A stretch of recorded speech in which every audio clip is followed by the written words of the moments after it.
નમસ્કાર વિદ્યાર્થી મિત્રો, વેટ ડિજિટલ એજ્યુકેશનમાં આપ સર્વે મિત્રોનું હાર્દિક સ્વાગત છે. વિદ્યાર્થી મિત્રો, આજે આપણે ચર્ચા કરવા જઈ રહ્યા છીએ ધોરણ 7 વિષય સામાજિક વિજ્ઞાન, જેનો પાઠ 9 18મી સદીમાં રાજકીય શાસકો, જેની મિત્રો આપણે ચર્ચા આ વિડિયો લેક્ચરમાં કરવાના છે. તો ખાસ ચેનલમાં નવા હોય તો ચેનલ સબસ્ક્રાઇબ કરી દેજો, જેથી કરીને આવનારી તમામ માહિતી તમને સરળતાથી મળી રહે. રેડી? અને હા, આગળના પાઠ ના જોયો હોય તો પણ તમે જોઈ શકશો. ચાલો આપણે આગળ વધીએ. તો પાઠ આપણો છે 9, એનું શું નામ છે? 18મી સદીમાં. 18મી સદી એટલે તમારા માઇન્ડમાં ખ્યાલ આવે. મિત્રો, આપણે આગળના પાઠમાં પણ ચર્ચા કરી ગયા હતા કે 18મી સદી એટલે ખાસ મેં તમને શું કીધું કે જે સદી આપણે કરવાની કીધી હોય એની જે તે સદી છે કીધી હોય એ લખી પાછળ 2 મીંડા લખી દેવાના. રાઈટ? અને હંમેશા શરૂઆત છે એ શું થાય તો કે 1 થી સદીનો શરૂઆત થાય. તો આપણે ચર્ચા મિત્રો આ સમયગાળા કરવાની છે, બીજું કંઈ નહીં. શું ખ્યાલ આવી ગયો કે આપણે ઇતિહાસમાં જે આ પાઠમાં ચર્ચા કરવાના છીએ એ કઈ સમયગાળાની કરવાના છે? તો કે આ સમયગાળાની, એટલે કે ખાસ કરીને ઔરંગઝેબ પછીની વાત છે. ઔરંગઝેબ પછીની વાત છે અને ખાસ જે મુગલ એમ્પાયર છે એમનો કઈ રીતના અંત આવ્યો છે એની આપણે ચર્ચા કરવાની છે. એમાં કયા કયા શાસકો થઈ ગયા છે, એનું રજવાડું ક્યાં ક્યાં વિસ્તારોમાં ફેલાયેલું હતું, એની બધી જ ચર્ચા મિત્રો આપણે આ પાઠમાં કરવાના છીએ. તો ચાલો વિદ્યાર્થી મિત્રો, આપણે વાત કરી દઈએ. શરૂઆત કે ઈસવીસન ભારતમાં 18મી સદીમાં અનેક રાજકીય ઉથલપાથલો થઈ હતી. 1707માં ઔરંગઝેબના મૃત્યુ પછી ભારત નાના નાના રજવાડામાં વહેંચાઈ ગયું હતું, જેનો આપણે અભ્યાસ કરીશું. તો આમાં કંઈ ખાસ વધારે કંઈ કહેવા માંગતા નથી, તમને સમજાઈ દેવું છે. શું કહે છે તો કે ભાઈ 18મી સદી છે એમાં ઘણી બધી ઉથલપાથલ જોવા મળે છે ઇતિહાસમાં. કઈ રીતના એની આપણે ચર્ચા કરીએ, પણ હા કેમ, તો એનું મહત્વનું કારણ એક છે, આપેલું છે. શું આપ્યું છે તો કે 1707માં ઔરંગઝેબનું શું થઈ ગયું હતું? મૃત્યુ થઈ ગયું હતું. મિત્રો, આપણે આગળના પાઠમાં જોઈ ગયા ને, પાઠ 3 મુગલ સલ્તનત, તો એમાં જે ચર્ચા કરી ગયા, દિલ્હી સલ્તનત જોઈ ગયા, મુગલ સલ્તનત જોઈ ગયા, તો એમાં આપણે મિત્રો ઔરંગઝેબ વિશે ચર્ચા કરી ગયા કે ભાઈ 1707માં એનું મૃત્યુ થયું હતું. તો અહીંયા 1707માં મૃત્યુ થયું કેમ? તો કે એ પ્રબળ શાસક હતો. એના પછી છે એવો ખાસ કોઈ પ્રબળ શાસક આવ્યો નથી, એટલા માટે ઘણી બધી ઉથલપાથલો જોવા મળે છે. અને એની પછી કઈ કઈ ઉથલપાથલો છે એ આપણે આ પાઠમાં જોવાના છીએ. હવે ઘણા વિદ્યાર્થીઓ કહે છે કે સર અમારે આગળના પાઠ જોવા છે. હા, આ સિવાય તો કે મટીરિયલ એ બધું જોઈતું તમને ક્યાંથી મળશે? તો ટેન્શન લેવાનું થતું નથી. કેમ? તો કે આપણી એપ્લિકેશન તો છે જ. શું કરવાનું છે તો પ્લે સ્ટોરમાં જવાનું. ક્યાં જવાનું? પ્લે સ્ટોરમાં, કે જ્યાંથી તમે ગેમ ને ઇન્સ્ટાગ્રામ ને એવું બધું ડાઉનલોડ કરો છો ને. હા, ત્યાં જઈને સર્ચ કરવાનું વેટ ડિજિટલ એજ્યુકેશન. આવો લોગો છે, આવું નામ છે, એને તમારે સર્ચ કરી દેવાનું. એટલે આવશે એટલે તમારે ડાઉનલોડ આપી દેવાનું. ડાઉનલોડ થઈ જાય, ઇન્સ્ટોલ થઈ જાય, એટલે પછી આવું પેજ અહીંયા આવે ને ત્યારે ઓપન કરી દેવાનું. શું કરી દેવાનું? ઓપન. આવું પેજ આવશે. હા, ઘણા વિદ્યાર્થી જો ધ્યાન રાખજો, ફોન કરે છે સાહેબ આને મારે કઈ રીતના વાપરવાનું, તો આ જોઈ લો. અહીંયા આવું પેજ આવે ને, અહીંયા તમારે શું કરવાનું? તમારો મોબાઈલ નંબર, તમારો એટલે તમારા ઘરે જે રહેતો હોય ઘરે પછી માતા પિતાનો હોય. રેડી? હા, ચાલો. માતા પિતાનો હોય, હા, તમારા દાદા દાદીનો ઘરે રહેતો હોય તો એ પણ તમે તો ટૂંકમાં સરળતાથી તમે જે વાપરી શકતા હોય એ કરશો, નાખશો ને સેન્ડ ઓટીપી કરશો એટલે તમારા મેસેજમાં, ફોનના મેસેજમાં આવશે શું તો કે ભાઈ 4 આંકડાનો ઓટીપી આવશે. નાખી દેશો, તમે લોગિન થઈ જશો. ચાલો, થઈ ગયા. હવે આવું કંઈક પેજ આવશે. કેવું? આવું. હા, આ બધાય નહીં, આવું પેજ આવશે. હવે અહીંયા પેઇડ કોર્સમાં જશો તો ત્યાં તમને એક ધોરણ 7નું ફોલ્ડર જોવા મળશે. કોનું? ધોરણ 7નું. અને ધોરણ 7માં જશો તો ત્યાં તમને ધોરણ 7નું તમામ મટીરિયલ મળી જશે. બધા જ પાઠના સ્વાધ્યાય સોલ્યુશન છે. આ સિવાય સ્વઅધ્યયન પોથી છે, પ્રોજેક્ટ પ્રવૃત્તિ બુક છે, ઇવન પરીક્ષા સમયે આઈએમપી પેપરો, સોલ્યુશન અને મટીરિયલ બધું જ ત્યાં અવેલેબલ છે. એ બધું જ મળી જશે. હવે બીજું ફોલ્ડર જશો, ત્યાં લખ્યું છે ધોરણ 3 થી 12ના વિડીયો. તો ત્યાં તમે જશો, હા, ન દેખાતું મિત્રો તમને ડાઉનલોડ કરશો એટલે ખ્યાલ આવી જશે. તો આવું કંઈક પેજ આવશે. એમાં તમારે જવાનું કયા ધોરણમાં? ધોરણ 7માં. ત્યાં જશો એટલે એના વિષય ખુલશે. જે વિષયમાં તમારે જોવું હોય, એમાં માની લો તમારે સામાજિક વિજ્ઞાનના આગળના પાઠ જોવા છે, ત્યાં જશો એટલે પાઠ આવશે. એમાં જે પાઠમાં જોવું હોય ત્યાં તમે જઈને વિડીયો છે એ જોઈને લાઈન ટુ લાઈન બધા જ વિડીયો છે ફ્રીમાં આવશે. સ્વાધ્યાય સોલ્યુશન સાથેના વિડીયો બધા ફ્રીમાં જોઈ શકશો. ઇવન મિત્રો આપણી ચેનલમાં તમને ધોરણ 3 થી 12 સુધીનું છે. તો છે, દેખાય છે અહીંથી ધોરણ 3 થી 12. તો તમારા મિત્ર, સગા સંબંધી, ભાઈ બહેન હોય એને તમારે અવશ્ય શેર કરવાનું છે, જેથી કરીને એ લોકો પણ માહિતી મેળવી શકે ને એજ્યુકેશન મેળવી શકે. ચાલો, રેડી? શેર કરી દીધું ને? ઓકે, ચાલો આપણે આગળ વધીએ. તો ચાલો વિદ્યાર્થી મિત્રો, આપણે તમે જે આતુરતાનો અંત લાવો છો કે કયો આતુર છો કે ભાઈ સાહેબ આપણે મુગલ એમ્પાયરમાં જ્યાં અંત આવ્યા છે ત્યાંથી આગળ વધીએ.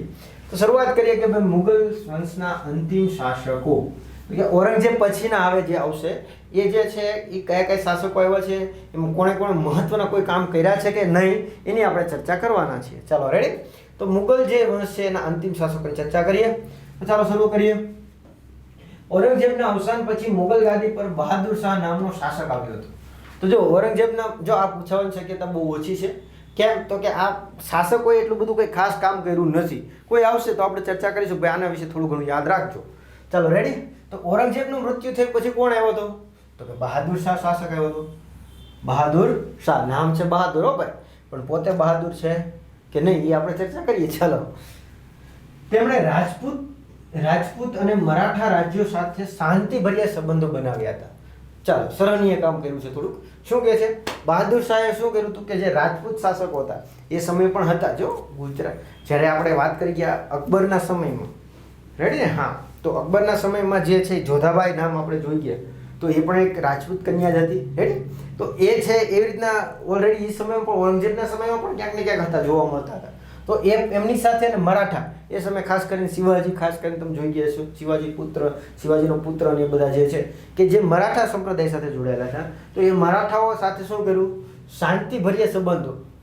શાંતિથી ભાઈ મારા બાપા જે ડખા કરીને ગયા છે એમાં આપણે પડવાનું થતું નથી. કેમ તો કે ઔરંગઝેબ તમને ખ્યાલ જ છે, એની આપણે ચર્ચા પાઠ 3 કરી ગયા છે. તો એ જે છે એની કરતાં આપણે શાંતિભર્યા સંબંધો રાખ્યા હતા બંને સાથે. હા, કેમ કે એ સમય મહત્વના કોઈ હોઈ શકે ને તો આ બંને હતા એ કહી શકાય આપણે. રેડી. ચાલો પછી અલગ છે ઉદ્ભવ થયા છે, પણ આ બંને એ સમય મહત્વના હતા. જોકે મરાઠાઓ વચ્ચે વારસા વિગ્રહ પણ કરાવ્યો હતો. જુઓ અહીં તો પેલી કહેવત જેવું થાય, શું? ચોરને કે તું ચોરી કરજે અને ગરદણી કહેજે તું જાગતો રહેજે. રેડી. બે બાજુ પોતાનો હાથ રાખશે. તો એવી કામ કોણે કર્યું હતું? બહાદુર શાહે કર્યું હતું. શું? તો કે મરાઠાઓ અને વચ્ચે પાછું અંદરો અંદર વારસા વિગ્રહ કરાવ્યો. એટલે કે તમે આલું છે કે ને બે બિલાડી બાદ વાંદરો છે એ જોવે, આ એની જેવી વસ્તુ થઈ. કેમ તો કે મરાઠાઓને અંદરો અંદર કે ભાઈ વારસા વિગ્રહ એટલે તો કે આમની પિતાની છે સંપત્તિ સ્વાભાવિક છે, સંતાનને મળતી હોય, મોટા પુત્રને મળતી હોય, તો નાના પુત્ર વચ્ચે બંને ભાઈઓ વચ્ચે છે ક્યાંક ને ક્યાંક વારસા વિગ્રહ થાય. કાકા બાપાના હોય એની વિશે છે ક્યાંક ને ક્યાંક વિગ્રહ થાય, જોવા મળે. તો આવી બધી છે વિગ્રહો કોણે કરાવેલા હતા? આ ભાઈ બહાદુર શાહે કરાવેલા હતા. રાઈટ. ચાલો. તેના સમયમાં ગુરુ ગોવિંદસિંહનું મૃત્યુ બાદ શીખ સરદાર બંદા બહાદુર મુગલ સામ્રાજ્ય સામે વિદ્રોહ કર્યો હતો. કોના સમયમાં? બહાદુર શાહ. રેડી. તો ખાસ યાદ રહી જાય એવું છે, ટેન્શન નથી. શું? તો કે જે એ સમયમાં જે શીખ સંપ્રદાયના જે કયા મહત્વના ગુરુ કોણ? તો ગુરુ ગોવિંદસિંહનું મૃત્યુ થયું, જે આપણે આગળના પાઠમાં જોઈ ગયા ને. હા, ભક્તિ આંદોલનોમાં 7મા પાઠમાં. તો એમાં જે ચર્ચા કરી ગયા, તો એ અંતર્ગત ગુરુ ગોવિંદસિંહનો સમયગાળો આપણે પણ ચર્ચા કરી, માત્ર જાણકારી માટે હતો, પણ તમને ખ્યાલ આવી ગયો. તો કે એમના મૃત્યુ પછી તો કે જે શીખ સરદાર હતા બંદા બહાદુર, જો એનું નામ પણ બહાદુર જ છે, આમનું નામ પણ શું છે? બહાદુર છે. એટલે ખ્યાલ નહીં આવી, ટેન્શન નથી. તો એમણે છે શું કર્યું? તો મુગલ સામ્રાજ્ય સામે વિદ્રોહ કર્યો હતો. એમના સામે વિદ્રોહ કરેલો હતો. રે. ચાલો. બહાદુર શાહનું 1712માં અવસાન થયું. બહાદુર શાહ છે એનું મૃત્યુ ક્યારે થઈ ગયું? જો 1707માં આવેલો ગાદી ઉપર ઔરંગઝેબના મૃત્યુ પછી, અને 1712માં તેમનું મૃત્યુ થઈ ગયું. એના પછી કોણ આવ્યો? જહાંગીર શાહ ગાદી આવ્યો. કોણ આવ્યો? જહાંગીર શાહ. રેડી. હા, થોડાક હવે નામ અટપટા આવશે. કેમ તો કે આપણે ઇતિહાસમાં સાંભળ્યા નથી અને એટલા બધા ચર્ચિત પણ નથી, એટલે સ્વાભાવિક છે આપણે ના પણ સાંભળ્યા હોય તો આપણે ધ્યાન રાખીશું. પૂછવાની શક્યતા બહુ ઓછી છે એટલા માટે. ચાલો. તો જહાંગીર શાહ છે ગાદી પર આવ્યો અને 1713માં તેને ઉથલાવીને ફરુખસિયર ગાદી પર આવ્યો. જો ભાઈ 1 વર્ષ નો રહ્યો ત્યાં તો પાછળથી કોણ આવી ગયો? ફરુખસિયર. ઉથલાવીને એટલે એને હટાવીને રેડી, એને ગાદી પરથી હટાવી દીધો અને ગાદી પર કોણ આવી ગયો? ફરુખસિયર આવી ગયો. રેડી. એટલે ખાસ બહાદુર શાહનું મૃત્યુ પછી કોણ આવ્યો? જહાંગીર શાહ, કે જેને 1 વર્ષ પણ નહોતું રહ્યું. સ્વાભાવિક છે 1 વર્ષ નો રહ્યો હોય તો કામ શું કરવાનું? રેડી. કામ તો કંઈ કરી નહીં શકશે, એટલે સ્વાભાવિક છે આપણે કામ ન કરે તો આપણે કંઈ ભણવાના આવે નહીં. રાઈટ. એની પછી કોણ આવ્યો? તો કે 1713માં કોણ આવ્યો? ફરુખસિયર આવ્યો. કોણ આવ્યો? ફરુખસિયર. એ ગાદી ઉપર બેઠો. હવે આ સમયે શું થયું? તો કે સૈયદ બંધુ તરીકે ઓળખાતા બે ભાઈઓ સામ્રાજ્યમાં ઘણું વર્ચસ્વ ધરાવતા હતા. જ્યારે ફરુખસિયર ગાદી ઉપર આવ્યો એ સમયે જે સૈયદ બંધુઓ, સૈયદ છે અટક છે સૈયદ, એ બંધુઓ ભાઈઓ, બંને ભાઈઓ હતા, એમનું વર્ચસ્વ બહુ બધું હતું. રાઈટ. સૈયદ બંધુઓનું છે સામ્રાજ્યમાં વર્ચસ્વ ઘણું બધું જોવા મળતું હતું. ફરુખસિયરે ગાદી ઉપરથી ઉઠાવીને મોહમ્મદ શાહને બાદશાહ બનાવ્યો હતો. જો હવે સમજો, આજે અત્યારે સમય જો આ બધુંમાં જોવા જાવ ને તો શું કહેવા માંગે ઇન શોર્ટ, કે જે આ સૈયદ બંધુઓ હતા એ કિંગ મેકર હતા. શું હતા? King maker. કિંગ મેકર એટલે રાજાને બનાવવા. રાજા બનવું નહીં, કિંગ એટલે રાજા. રાજા બનવું નહીં, કિંગ મેકર, રાજાને બનાવો. ગમે ત્યારે કોઈ પણ વ્યક્તિને હટાવીને એની જગ્યાએ બીજાને બનાવી રાજા બનાવી શકે. તો સેમ એવું કોણ કરતા હતા? સૈયદ બંધુ કરતા હતા. એણે શું કર્યું? ફરુખસિંહને હટાવી દીધો અને એની જગ્યાએ કોને લાવ્યા? મોહમ્મદ શાહને બાદશાહ બનાવ્યો. કોને? મોહમ્મદ શાહ. જો હવે લિસ્ટ વધતું જાય છે. પહેલાં કોણ આવ્યો? બહાદુર શાહ. પછી કોણ આવ્યો? જાદર શાહ. પછી આવ્યો ફરુખસિંહ અને એની પછી કોણ આવ્યો? મોહમ્મદ શાહ. એ બાદશાહ બનાવ્યો. તેણે લાંબો સમય શાસન કર્યું. એટલે એ ભાઈએ લાંબો સમય શાસન કર્યું છે અને એના સમયમાં શું થયું છે એ મહત્વનું કામ આપણે જોવાનું છે અને આપણે પરીક્ષામાં પ્રશ્ન ત્યાંથી પૂછાશે. રેડી? તો એના સમયમાં શું થયું એ જોવાનું છે. તો કે ભાઈ હા, લાંબો સમય શાસન કર્યું. તેના સમયમાં 1739 ઈરાનના નાદિર શાહે ભારત ઉપર આક્રમણ કર્યું અને મુગલ સામ્રાજ્યને મોટો ફટકો માર્યો. ખાસ મહત્વનો મોસ્ટ આઈએમપી. ખાસ યાદ રાખજો મિત્રો, પરીક્ષામાં આઈએમપી સવાલ છે. સાલ પણ યાદ રાખશું. કઈ સાલમાં? 1739. ક્યાંનો હતો? કે ઈરાનનો નાદિર શાહ હતો. એણે ભારત પર છે શું કર્યું? આક્રમણ કર્યું અને ભારતમાં શું કર્યું ભાઈ? તો કે ભાઈ ઘણું બધું મુગલ સામ્રાજ્ય નુકસાન કર્યું. એ તો છે જ, પણ એ સમયે આપણે આગળ ચર્ચા કરી ગયા મિત્રો. કયા મુગલ એમ્પાયરમાં? મયુરાસન, તખ્તે હાઉસ યાદ આવે? હા, મયુરાસન. મયુરાસન જેને આપણે તખ્તે હાઉસ કીધું હતું. રેડી? તો આ મયુરાસન છે એ છે. અને ખાસ કરીને બીજું મહત્વનું કોહિનૂર હીરો. કોહિનૂર હીરો. તો કોહિનૂર હીરો છે, મયુરાસન છે. જે આપણે ચર્ચા કરી હતી કે મયુરાસન બનાવવામાં મિત્રો 7 કરોડનો ખર્ચો થયો તો એ સમયે. રેડી? એ સમયની વાત કરું છું જ્યારે મુગલ એમ્પાયર આ 1600-1700ની વાત છે. તો એ સમયે 7 કરોડનો થયો તો અત્યારે કેટલો થાય તમે આંકડો માંડી શકો, હિસાબ વિચારી શકો. ખાલી આંકડો તો ના મળે, પણ એ સમયે આપણો જે કોહિનૂર હીરો, જે ફેમસ હીરો, જે મૂળ ભારતનો હતો, એની પણ ચર્ચા કરી ગયા આપણે આગળના પાઠોમાં. ક્યાંથી મળ્યો છું એ બધું. દક્ષિણના રાજાઓ સાથે ઔરંગઝેબને પ્રથમ મળેલા સુબાને, રેડી? એના સેનાપતિને. તો એ બધી આપણે ચર્ચા કરી ગયા. તો એ કોહિનૂર હીરો છે, મયુરાસન છે, આ બધું લૂંટી ગયેલો કોણ? નાદિર શાહ. એટલે અહીંયા એટલા માટે ખાસ કામનું છે. રેડી? એટલે ધ્યાન રાખીશું. નાદિર શાહ છે એ અહીંથી ભારતમાંથી લૂંટી ગયો. એટલે મુગલ એમ્પાયરને બીજો ફટકો તો ઘણો બધો ઘણી બધી વસ્તુ, ખાલી આ બે લેવા જ નહોતો આવ્યો ભાઈ, ખાસ ધ્યાન રાખજો. ઘણી બધી વસ્તુ, પણ આ બે છે એની કિંમત બહુ બધી હતી એવું કહી શકાય. બાકી કોહિનૂર હીરા આ તે બધું ઘણું બધું હતું, પણ સોરી બાકીના હીરાની બધું હતું, માણેકો ને બધા, પણ આ બેની કિંમતો સેપરેટ ઘણી બધી હતી. તો એ પણ સાથે છે નાદિર શાહ લઈ ગયો હતો. એટલે ખાસ એ યાદ રાખવાનું છે, મહત્વનું આપણા માટે એટલા માટે છે. ચાલો રેડી? કઈ સાલમાં? 1739ની વાત છે. અને એ સમયે કોણ હતો? શાસક કોણ હતો? આવો સવાલ પણ ક્યારેક ગૂગલી સવાલ કે ને, હા, તો એ યાદ રાખજો, મોહમ્મદ શાહ. કેમ કે એણે લાંબુ સમય શાસન કર્યું હતું ને. હા, તો મોહમ્મદ શાહ છે એ શાસક હતો. રેડી? તો આ 1739 ઈરાનનો નાદિર શાહ છે એ લઈ ગયો હતો. જેણે મુગલ સામ્રાજ્ય મોટો ફટકો આપ્યો હતો. 1739માં ગાદી પર આવેલા શાહ આલમ બીજાએ અંગ્રેજોને બક્સરના યુદ્ધમાં હરાવીને કંપનીના પેન્શનર બનાવી દીધા હતા. શું કહેવા માંગે છે હવે જોઈ લઈએ આપણે. પહેલાં તો જો નકશો જોવાનો છે એની પર આપણે ચર્ચા કરી. 18મી સદીમાં ભારત કેવું હતું એની આપણે ચર્ચા કરીશું. પહેલાં જો શું કહે છે કે ચાલો કોણ જતો રહ્યો હવે? તો કે ભાઈ આપણે મોહમ્મદ શાહ જતો રહ્યો. એની પછી કોણ આવ્યો? 1759માં ગાદી પર કોણ આવ્યો? શાહ આલમ બીજો. આ યાદ રાખવા જેવો વ્યક્તિ છે. હા, આપણે 8મા ધોરણમાં પણ ભણવાનો છે અને અહીંયા પણ કામ આવશે. તો આ શાહ આલમ બીજા છે એનું યુદ્ધ કોની હારે થયું હતું? અંગ્રેજો હારે. કઈ સાલમાં? ચાલો રેડી? 1763માં, સોરી 61માં, પાણીપતનું ત્રીજું આવશે. 1763માં થયું. તો આ સમયમાં છે બક્સરનું યુદ્ધ થયું હતું. બક્સરના યુદ્ધમાં શું થયું હતું? તો કે બક્સરના યુદ્ધમાં કોણ કોણ હતા? મીર કાસિમ, શાહ આલમ બીજો, રેડી? અવધનો નવાબ, આ બધા જે છે સંયુક્ત સૈન્ય હતા અંગ્રેજો સામે. કેમ કે આ સમયે ઓલરેડી એક યુદ્ધ થઈ ગયું હતું, પ્લાસીનું યુદ્ધ. કયું યુદ્ધ થઈ ગયું હતું? પ્લાસીનું યુદ્ધ. રેડી? 1757માં એ થઈ ગયું હતું ને એમાં છે એ અંગ્રેજો જીતી ગયા હતા. ભારતમાં છે એનું વર્ચસ્વ હવે થઈ ગયું હતું શરૂ. હા, આ બધી ચર્ચા મિત્રો આપણે આગળના ધોરણ 8માં કરવાની જ છે. રેડી? હા, પણ એટલે આ રીતના ટૂંકમાં અંગ્રેજો છે એ સત્તા ઉપર આવી ગયા હતા. અમુક વિસ્તારોમાં પણ આવ્યા હતા, એટલે આવી ગયા હતા. રેડી? તો એ જ સમયે પાછું બીજું યુદ્ધ થાય છે, બક્સરનું યુદ્ધ. રેડી? 1763 61માં છે એ પાણીપતનું ત્રીજું યુદ્ધ છે અને 1764-63-64માં છે એટલે ત્યારે આવશે બક્સરનું યુદ્ધ. તો આ બક્સરનું યુદ્ધ છે એમાં કોણ એ સમયે મુગલ શાસક કોણ હતો?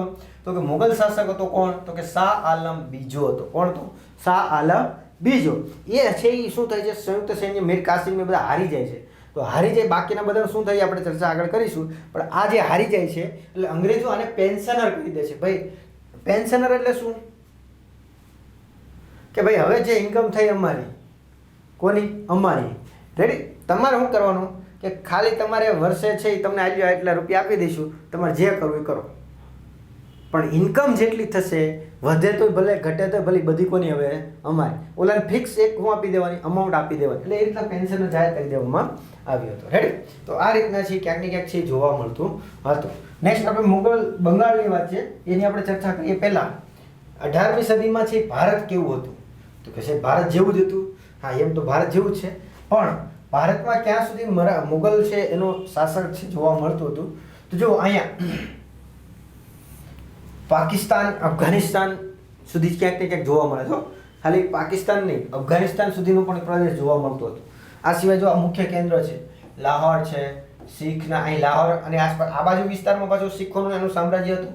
પાનીપત, દિલ્હી, જાટ આ વિસ્તારોમાં જાટનું શાસન હતું. પછી તો કે માલવા છે, ભોપાલની આ બાજુ ગ્વાલિયરમાં એનું શાસન હતું. ગુજરાત છે, વડોદરા એનું પોતાનું રજવાડું હતું. મરાઠા પૂનાની આસપાસ જોવા મળતા હતા. રેડી? હૈદરાબાદ. ઓકે, પછી તો કે આ બાજુ મુર્શિદાબાદ. ખાસ બંગાળની વાત અહીંયા ખાસ વધારે વર્ચસ્વ ધરાવશે. અવધમાં લખનઉ, પછી આગ્રા, ભરતપુરની જાટ આસપાસ જે જાટ વિસ્તાર છે એટલે કે લોકો છે જોવા મળતા હતા, સમુદાયો જોવા મળતા હતા. એટલે મૂળ આ ક્યાંક ને ક્યાંક મુગલ એમ્પાયરની અંદર આવતું હતું, મુગલ સામ્રાજ્યની અંદર આવતું હતું. પણ ક્યાંક ને ક્યાંક અલગ અલગ રજવાડાઓ હતા, નાના મોટા રજવાડાઓ હતા, એ અલગ અલગ વિસ્તારોમાં શું હતા? પ્રવર્તતા હતા. આ બાજુ આપણે ખ્યાલ જ છે બંગાળ ઉપસાગર અને આ બાજુ અરબ સાગર, જ્યાં આપણે લક્ષદ્વીપ ને આપેલો છે, અને આ બાજુ કઈ આપ્યું છે? અંદમાન નિકોબાર ટાપુ આવેલા છે, અને આ શ્રીલંકા જોવા મળે છે. હેડ? તો આ રીતના છે ભારત છે ક્યાંક ને ક્યાંક 18મી સદીમાં જોવા મળતું હતું. ખાલી ભારતનો વિસ્તાર ક્યાં સુધી નહોતો? તો કે ખાલી છે એ ભારતનો વિસ્તાર ભારત પૂરતો નહીં, એ સમયે પાકિસ્તાન, અફઘાનિસ્તાનનો પણ ઘણો પ્રદેશ છે કવર થતો હતો. આ છે સમાજ આખો વિસ્તારનો છે એ સમાવેશ એ સમયે છે ભારતમાં થતો હતો. ક્યારે? તો કે 18મી સદીમાં જોવા મળતો હતું. નેક્સ્ટ આપણું છે બંગાળ. એટલે કે એ સમયે બંગાળમાં શું સ્થિતિ હતી? જેમાં જે પ્લાસીનું યુદ્ધ થાય છે, બક્સરનું યુદ્ધ થાય છે, એની ચર્ચા મિત્રો આપણે આ પાર્ટ આગળના વિડીયોમાં છે કરીશું. રેડી? તો ખાસ ચેનલમાં ન હોય તો ચેનલ સબસ્ક્રાઈબ કરી દેજો, તમારા મિત્રોને શેર કરી દેજો.